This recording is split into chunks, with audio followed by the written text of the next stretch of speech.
So we can see we've got our exhaust downpipe finished. Now see, mirroring off the last one, we've got our flange. Obviously I've moved the flexis from right down there up to there. Obviously staggered them because there's not enough room to fit two flexis side by side. And we're coming down, we've got a 2-to-1, which is about 8 degrees, 8-9 degrees I measured. 2-to-1 perfectly flowing into a 45 degree straight out. We've got a lamber bung in and then bush straight into the silencer. Beautiful. You're out, outside, I see straight in your head. Stir up. So that is our downpipe made. Now people might comment and say the welding's not that pretty, but to be fair, my welding has improved a fair amount. So what the plan was is to make shorter secondaries, longer into the silencer. So what were we doing? So we've got a laser cut flange from Leadfoot Racing, absolutely perfectly. I sent them an actual gasket. I did have some drawings that I sent them I got off forum, which were absolutely terrible. So proper gasket, all done on there. And we've got two 45 degree 2-inch bends. Now we've cut the angle just sort of about 10 mil before it starts going to the angle. That points it in the general direction down into the exhaust tunnel. Then that's how we've got the two flexis, and then we have two more 45 degree bends here, and they've been cut at a certain angle which worked out the best way to mate up to a 2.25 inch pipe. There's two more plates over the top because there was a sort of a 5 mil sort of triangular line, so I could get it best fit. So that covers all that up, and it also adds a bit of strength top and bottom, because even though it's got flexis, you've got a lot of leverage here, so that could be a potential weak point. So they're on those twofold to cover the line, and they're there. It's nice and smooth inside, and it's got, like I said, about, I think it was 7 or 8 degrees between the straight line and those, so it's a perfect flowing in. And we've got the start to the end of the split is about 3 inches, so again our 3 to 4 inch split is what we want, straight into 2.25 inch, and that marries up the system. So I'll just get an external clamp on that. We've got a lamber bung in it as well because it's very handy having one situated down here than in the tailpipe when you're road testing it. Top end we've done is just, obviously the pipes have gone in there. I've just run the die grind around just so there's not a step from the actual pipe to the flange. So that's come up pretty well. I'm pretty happy with that. Bit of exhaust paint on it.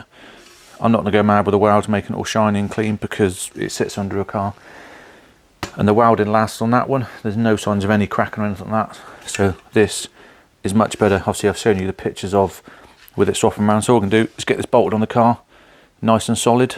Get the sleeve on it, and then we can run it up, see if it sounds any better, and then take it for a drive, see what it feels like, do some 0 to 60 runs, and then get it on the dyno.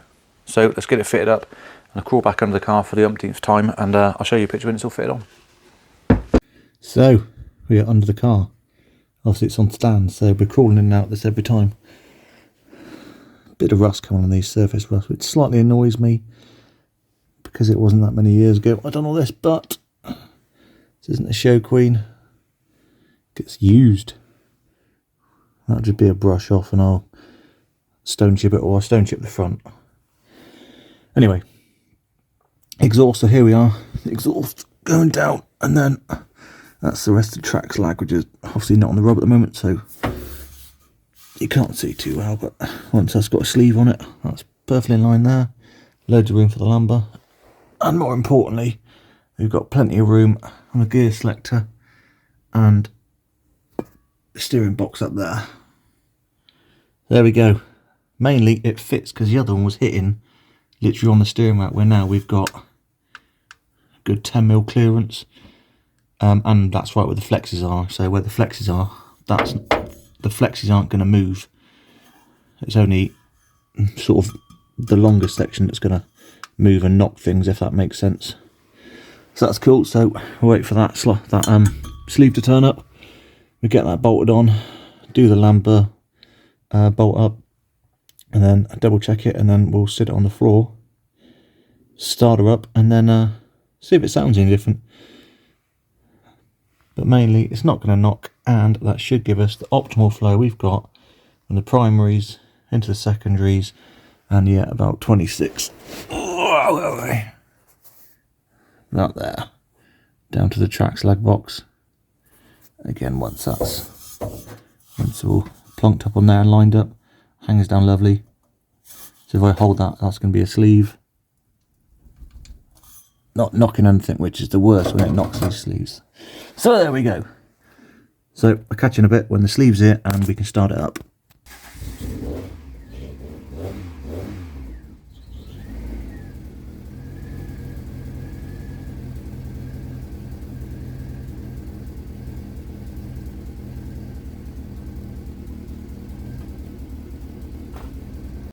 So there we have, we've got our exhaust. Our exhaust is on. It sounds terrible in the garage, echoing, but we're all good. No blowing from the main downpipe. The sleeve's got a little whisper, but obviously it's brand new, it needs to settle itself in, expand and contract a few times so it all seals up perfect, so we're not worried about that.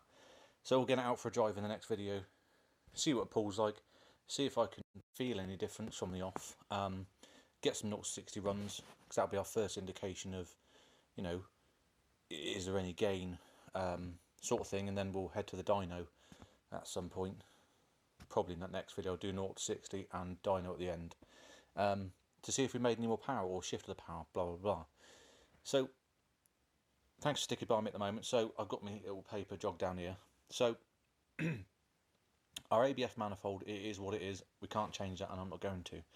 So going off our original primaries, you wanted 26 to 28 inch, secondaries 8 to 10, and from the 2-to-1 split to the box 22 to 26 inches. So what have we got? Well, the primaries are 10 inches. So we're about 10 inches shy on that. But again, this is specs for building the system, but we've got to work what we've got. Now, we know I had a problem. Firstly, the downpipe didn't fit properly, and we were losing velocity flow in it. I'm just looking at the old factory downpipe that sat down there with a 2-to-1 split. Anyway, I digress. So the 4-branch primaries, it is what it is. We can't change it, but we've got 10 inches, but at the right diameter. So that's where our velocity starts coming out. We need to keep it flowing through that. But before, like I said, it came out the primaries, got into the secondaries and just got lost. Now the secondaries want 8 to 10 inches, and we are bang on 8 inches. Our merge is 1.5 inches because it's just the laser cut clamp. And then we've got bang on 8 inches, 2-inch diameter pipe, and then our 2-to-1 split, ideally you want to split 3 to 4 inches, it is bang on 3 inches, so well happy with that. And then from the end of our split to the box, we have got 26.4 inches, being really precise. So bar the sort of 10 inches we haven't got on the primaries, we are bang on where we want to be for this engine. Obviously, like I say, ABF, it is what it is.